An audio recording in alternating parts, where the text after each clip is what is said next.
नमस्कार. मी गणेश तुकाराम शिंदे आपण सर्वांचं आपल्या या यूट्यूब चॅनलवर स्वागत करत आहे.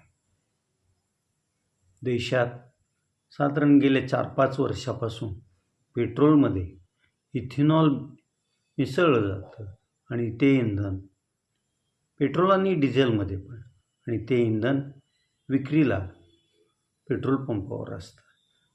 हे इंधन लोक वाहनात भरतात, परंतु काही जणांच्या वाहनांना या इथेनॉल मिश्रित पेट्रोल आणि डिझेलमुळं अडचणी येत आहेत असं लोकांचं म्हणणं आहे, ओरड आहे.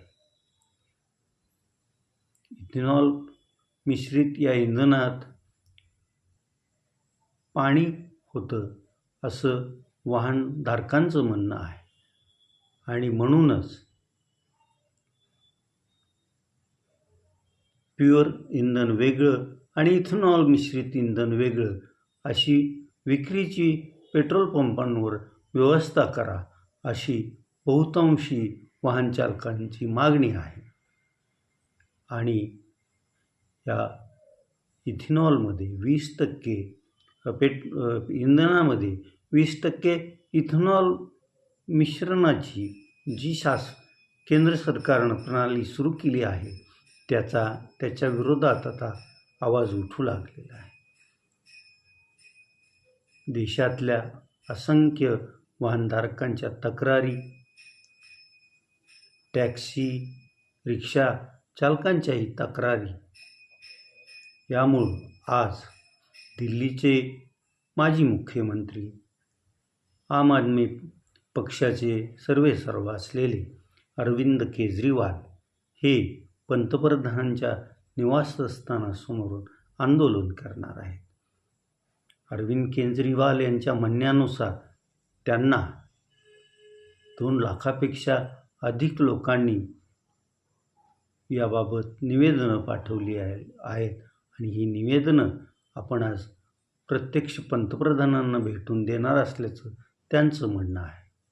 तिकडं जंतर मंतरवर दिल्लीतील टॅक्सी संघटनाचे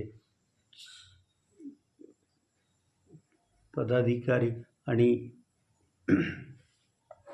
सदस्य E20च्या विरोधात आंदोलन करणार आहे. आपल्याला अनेक दिवसापासून क्रिकेटमधील T20चा सामना माहीत आहे, परंतु आता या इंधनात पण इथेनॉल 20% मिसळून ते विक्रीच्या याच्यामुळं E20 शब्द आता प्रचलित झाला आहे.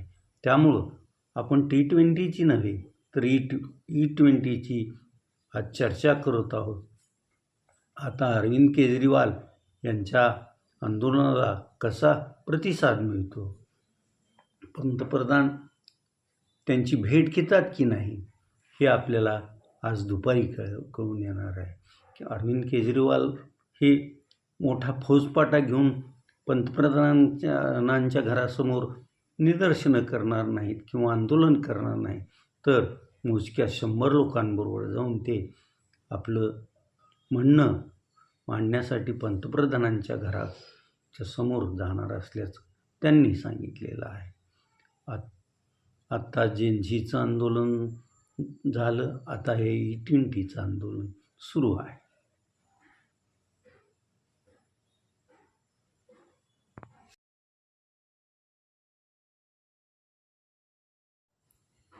जूनला देशातील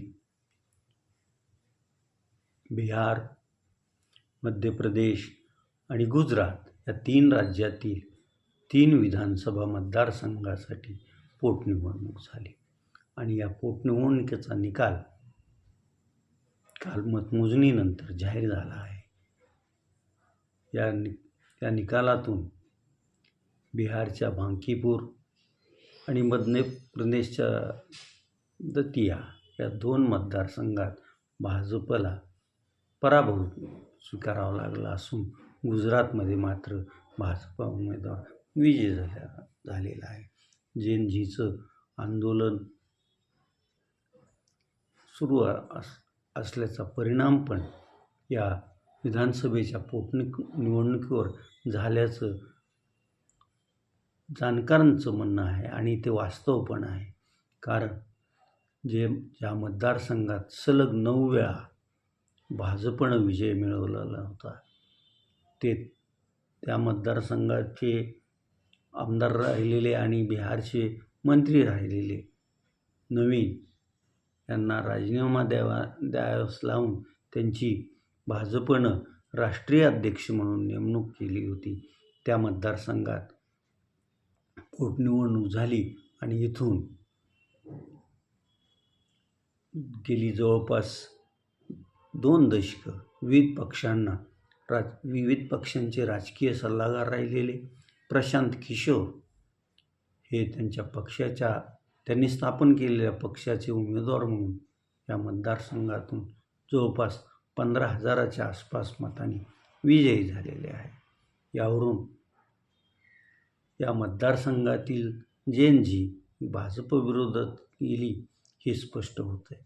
तर दंतिया मतदारसंघातून पण काँग्रेस उमेदवार विजयी झाला असून तिथे भाजपनं ऐनवेळी उमेदवार बदलल्याचा फटका त्यांना बसल्याचं राजकीय जाणकार सांगतात. पण इथं पण जेनझीच प्रभावी ठरल्याचं दिसून येते. गुजरातमध्ये मात्र भाजपनं आपला गड कायम राखला आहे आणि तिथल्या ज्या विधानसभा निवडणुकीत पोटनिवडणूक झाली होती तिथं भाजपचा उमेदवार विजयी झालेला आहे. हे जेनझीचं आंदोलन चालू असतानाच्या काळात ह्या तिन्ही विधानसभा पोटनिवडणुकीसाठी प्रचार सुरू होते. साहजिकच त्या आंदोलनाचा परिणाम या तिन्ही विधानसभा मतदारसंघावर झाला असणार आहे आणि त्यामुळंच 3 पैकी भाजपला 2 जागी पराभव स्वीकारावा लागला तर 1 जागा कायम राखण्यात यश आलेलं आहे. हा जेनझीचा प्रभाव 2029ला होणाऱ्या सार्वत्रिक निवडणुकीपर्यंत टिकेल की नाही याबाबत चर्चा सुरू आहे.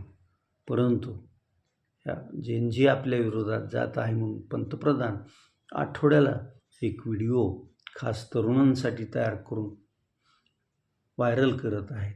तर येत्या 16 ऑगस्टला राष्ट्रीय स्वयंसेवक संघाचे सरसंघचालक मोहन भागवत हे मुंबईत तरुणांशी संवाद साधणार आहेत. याचा अर्थ संघ भाजप डॅमेज कंट्रोल करण्याचा प्रयत्न त्यांनी सुरू केलेला आहे.